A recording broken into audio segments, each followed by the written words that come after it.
All right, everybody, welcome to Dash Digital Cash Brazil. My name is Rod. I'm here at Hoshocon 2018 in Las Vegas, and of course, I'm going to be interviewing for the second time Tracy Mayer, the one and only. Welcome. How are you? Yeah, great to be here. All right, so I talked to you before at LabitConf in Colombia last December. A lot of things happened. We had a bull market from $6,000 per Bitcoin to $12,000 to $19,000. Everybody thought they were a millionaire overnight. Everything dropped. But yet, the past 9 months, the cryptocurrency community never worked so much, more than before. And I'm talking about developers, content creators, business, ICOs. How do you explain this? The price drop on the entire ecosystem, but people are working more and more and more. Is this a sign of faith that they still really believe in crypto? Oh yeah, everybody, they know it's not going away. And so we've seen these, these cycles all throughout Bitcoin's history and by extension the cryptocurrency market history. Whether it was 25 cents to $30, down to $2, up to 266, down to 60, up to 1,300, down to 190, up to 19,000. Like it's just phenomenal. And every time these cycles happen, everybody gets flush with cash. They're able to build businesses, they're able to get to work, and then they lay the foundation for the next cycle to happen. And so, this is just how it goes. Let's talk a little bit about Cboe and future contracts for Bitcoin, because a lot of people think that ever since those future contracts were implemented, this was a way that they kind of predicted the future, or they said they could predict the price of the Bitcoin, and since that, the price didn't go up. The other way around, just went down. Is there a direct relation to this, or is just internet talk? Yeah, so when we're dealing with these paper markets, cash-settled Cboe or CME futures, I don't really think that the volumes there are very small compared to the global volumes on the other Bitcoin exchanges. So I don't think it has a huge impact on the price. There's just not enough trading that's happening there yet. All right, the past couple months, Dash hit the all-time high for masternode counts, over 4,900, reaching almost 5,000. If not, I think it reached 5,000 masternodes. So a lot of people are purchasing 1,000 Dashes at once to actually be able to set up a masternode. And those counts are not coming from a normal exchange. There's a lot of OTC happen. Why does the OTC market does not influence on the price of crypto if there's a lot of big purchase happening? Well, any demand that's going through OTC Dash will filter through the price one way or the other. Just because it's not a market order on an exchange, that could disrupt stuff. But, I was just meeting with our Kraken OTC team. A year ago, we had one guy. Now we have 9. So business is good. Business is great, And these are professionals, like 20-plus year veterans at hedge funds, as like professional traders and stuff like this. So, it's very exciting. The OTC desks are a big deal. That's where a lot of volume happens. And I think as we see more institutional players come in, we're going to see more growth in that area. Okay, in the beginning of the year, we had a lot of people saying, okay, price of Bitcoin, by June, 80,000. By July, 100,000. By the end of the year, $1 million or something like this. What's your prediction through your analysis based on the 200 moving day average that you always have a nice chart explaining how this works? Right, like use Mayer Multiple, like MayerMultiple.com. Can help you understand like when it's cheap and expensive just based on the 200-day moving average. We've been hovering around like 0.9 X, the 200-day moving average, for like the last 6-8 months. So we're definitely in a correction consolidation, crypto winter. We get to weed out all the hot money, like speculators that are just chasing the rabbit. We get people in here that have some real conviction. They're going to build real companies. They're going to be acquiring more Bitcoins or other coins, in the crypto markets that they believe in over at these low points. I mean, this is a time to buy. It's 0.9x. You want to sell when it's 3.7x, like it was in December. It's really not that difficult, like how to play this, and you want to buy and hodl. You want to be a hodler of last resort too. And you want to take advantage of harvesting forks and like all this type of stuff and increase your actual Bitcoin position. And guess what?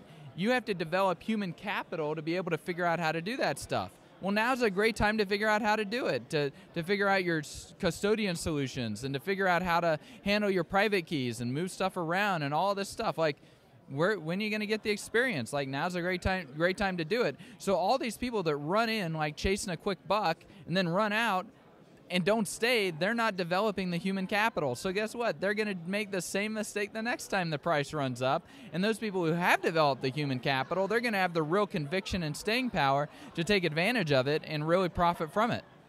I know you're a big fan of Dash Digital Cash, as you mentioned before.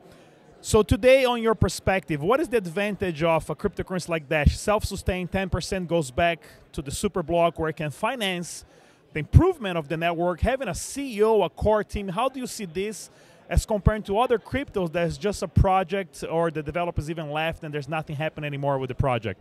Well, it's kind of qualified. I mean, I'm not a big fan in the sense of like, I don't think it's necessarily competing in terms of a hodler of last resort world reserve settlement currency like Bitcoin. But what I do like about Dash is this governance mechanism that you've talked about. But the last 6-9 months, we've seen some real turbulence there. Like the Dash core team can't get their act together. They're like trying to get votes from the masternodes in order to fund themselves. And yet all the work that they've done and there's like this trust that they've set up that they want to have stuff owned in, but it's supposed to be owned by the masternodes. I mean, this is all very exciting in terms of like research and development, figuring out new and creative ways to do things, and being able to allocate money directly from the block reward the way that Dash does it.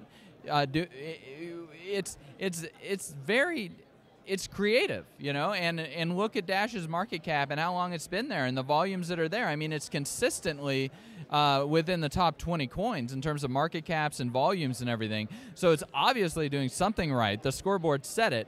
And so, that's what I'm excited about and like to watch with Dash. Do I think it's going to compete with Bitcoin? Like, there's not going to be a Cboe future trading on Dash anytime soon. And there's definitely not going to be an ETF on Dash. Like, we don't even have an ETF out with Bitcoin yet. But, Bitcoin blazes these trails, and then, Dash and Ethereum and all these things, they'll be right there behind it. There'll be, these other coins, they're going to follow the same type of stuff that Bitcoin's done in that sense.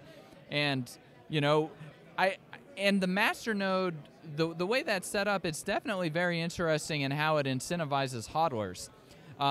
It would be, perhaps some changes could be made in that area. Like instead of masternodes being able to just post the collateral, perhaps you have to do something like a certain number of days.